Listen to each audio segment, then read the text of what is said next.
Shooting it raw? Yes. Shooting it raw. Boom! Mongolia farmer. Okay, so this photo is a woman who's seated on something like a plastic little thing, but she's basically at ground level. And she's surrounded by, let's say, 100 goats.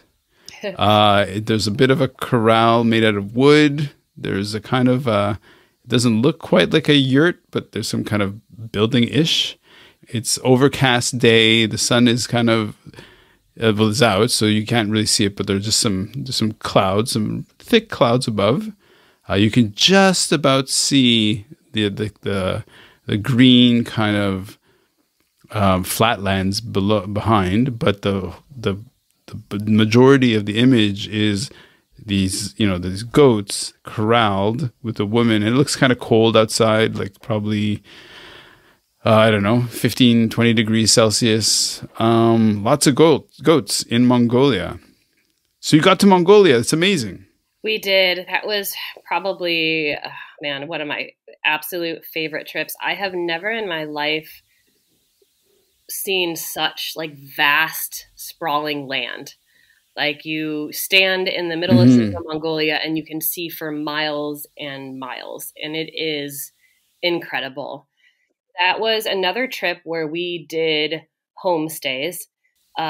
So we did about an 8-day trip staying with 3 different families. It was actually longer than that, probably about 12 days. We stayed with 3 different families.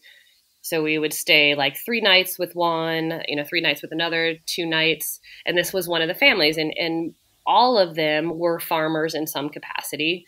So this was obviously a goat farmer. And Mongolia, because this was in summertime and it was very cold for us, but like they were all like fairly dressed. So this was, I think, in the middle of June or July. And they, and this is what I was talking about earlier, how we always want to get a glimpse of the workaday. So they are farmers, and it is very hard work. They are up early, every single one in the family, all of the kids, they have a job.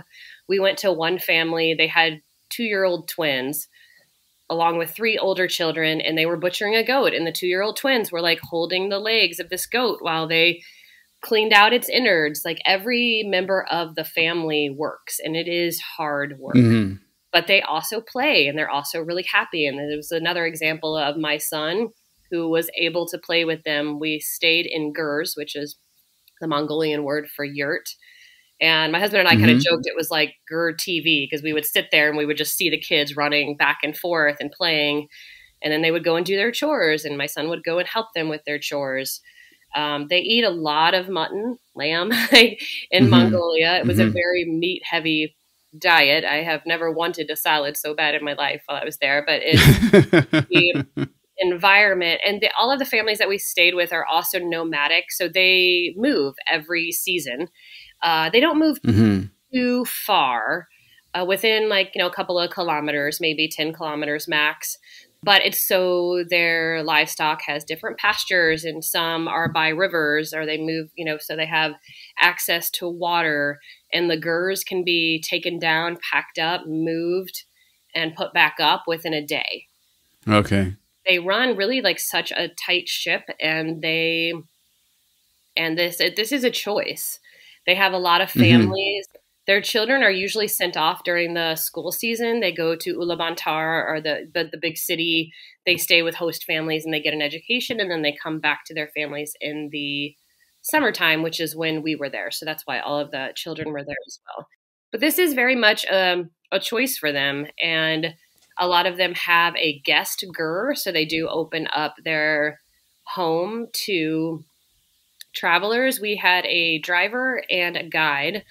And we really learned a lot from them as well. I still keep in touch with the guide. She and I talk a lot. Like, we've really created these relationships, these international relationships. She teaches English at her local school, and then she does this in the summer. She was a Fulbright scholar. She studied in the U.S. for a while. We've met so many just incredible people.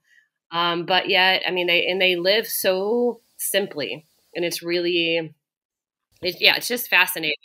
So you're the third person on the podcast who has sort of highlighted and showcased something from Mongolia. One woman was actually Mongolian, so she actually moved to Hong Kong from there. And yeah, so it's interesting how landscape impacts on you, right, and shapes you in a way. And so hearing you in terms of your response, right, to say like, yeah, it's like you haven't been to a place where it's just so open and big.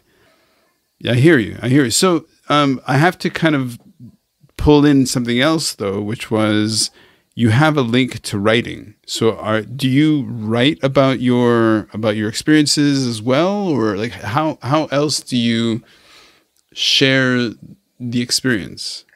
I definitely do write, and really it's for documentation purposes only. I could probably do a little more scouting and maybe sell to different magazines, but I haven't been doing that. For me, this has just been a time for very personal travel and keeping a journal of sorts with documentation. I also, put it out into the world for people on various groups or Facebook page for people who I know want to experience this. So I will often write something up with all of the links, the agencies I've used. That is one thing I will say that differs. In European travel, I find much easier. Like obviously you can get on a train and you're in a different country in an hour. Here I have used more guides and more like personal guides or travel agencies more than I have in my entire life. That has never been, I've always been a DIY traveler, but I find the learning curve in Southeast Asia to be a little different. Even after living in Korea for 2.5 years, I still have to ask my Korean friends like very specific questions. I still haven't figured it out. The learning curve is still very large.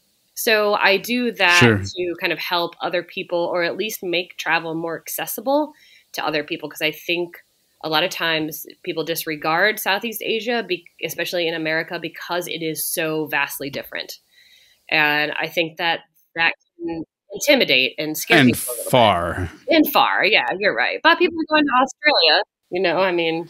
For sure. And like there is something, so in terms of how I ended up in Hong Kong was my wife and I were living in Montreal, and it's freezing February, right? And so it's just like the worst. And so we said, if we could be anywhere and do anything, where do we want to be? And so we wrote down about 20 cities, and then Hong Kong was at the top of the list.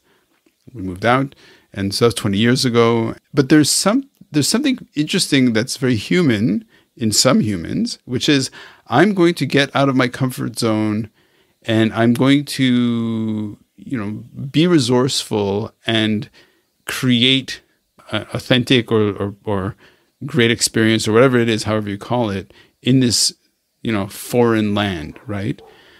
Which for you, I mean, actually you say you started flying a little bit later, but actually you've been a traveler from a very young age where you'd go solo traveling. Correct. If somebody who's listening who is in, who's never left their home wherever they happen to be, right?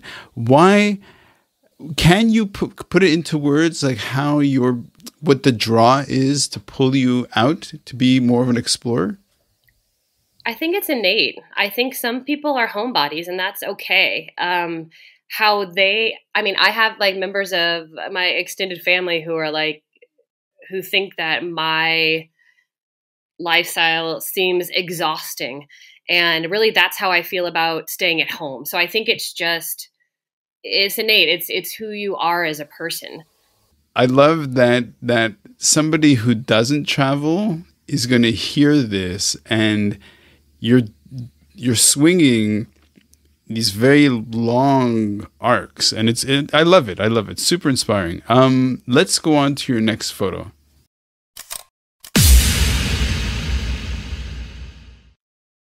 So is life really a gift? Really? Can you make every second count? That's the whole point of the podcast. So if you like what you've seen and you're inspired, because that really is my mission, then please give it a like, subscribe, and share. Shooting it raw?